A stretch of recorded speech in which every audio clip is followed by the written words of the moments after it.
అధ్యాయం 10 విభూతి యోగం దైవ వైభవముల యోగం అహమాత్మా గుడకేశ సర్వభూతాశయ స్థిత అహమాదిశ్చ మధ్యం చ భూతానామంత ఏవ చ అర్జున నేనే సమస్త జీవుల హృదయాలలో ఉన్న ఆత్మను నేనే సమస్త సృష్టికి ఆది మధ్యాంతం ఈ శ్లోకంలో భగవంతుడు తన విశ్వరూపాన్ని తన పరమ వైభవాన్ని వివరించాడు. అతడు కేవలం దేవాలయంలో ఉండే రూపం కాదు, అతడు సృష్టి ప్రతి అణువులో ఉన్న సత్యం. అహమాత్మ అంటే నేనే ఆత్మ, జీవరూపంగా ప్రతి మనిషిలో ఉన్న దివ్య శక్తి. సర్వభూతాశయ స్థిత అంటే ప్రతి ప్రాణిలో, ప్రతి మనసులో, ప్రతి శ్వాసలో ఉన్న సర్వాంతర్యామి.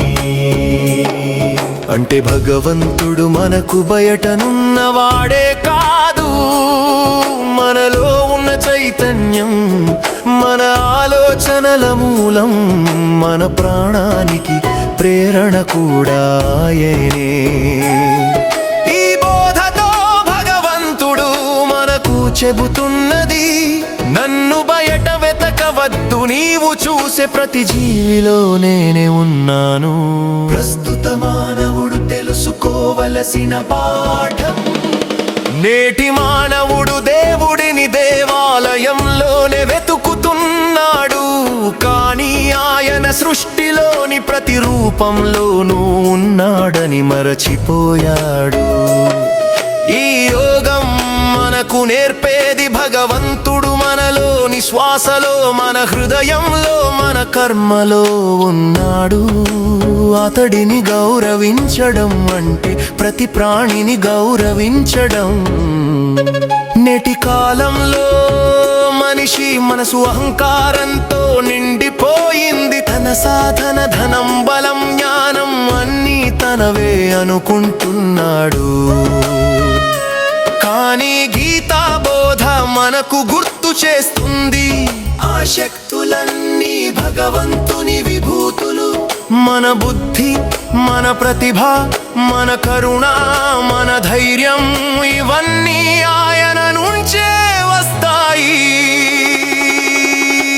కాబట్టి మనిషి తెలుసుకోవలసిన పాఠం, ప్రతి సత్వంలో దేవుడు ఉన్నాడని తెలుసుకొని ఎవరిని తక్కువగా చూడకూడదు, ఎవరి మీద ద్వేషం పెట్టకూడదు.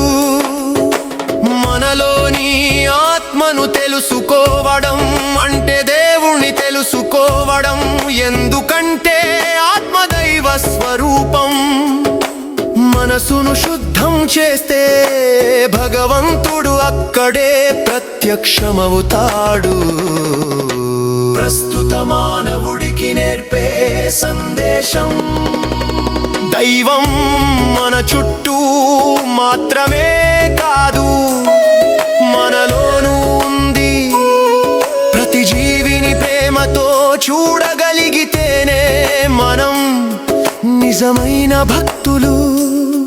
నిజమైన భక్తి అంటే రూపాన్ని పూజించడం కాదు, అతని సృష్టిలో దైవాన్ని గుర్తించడం.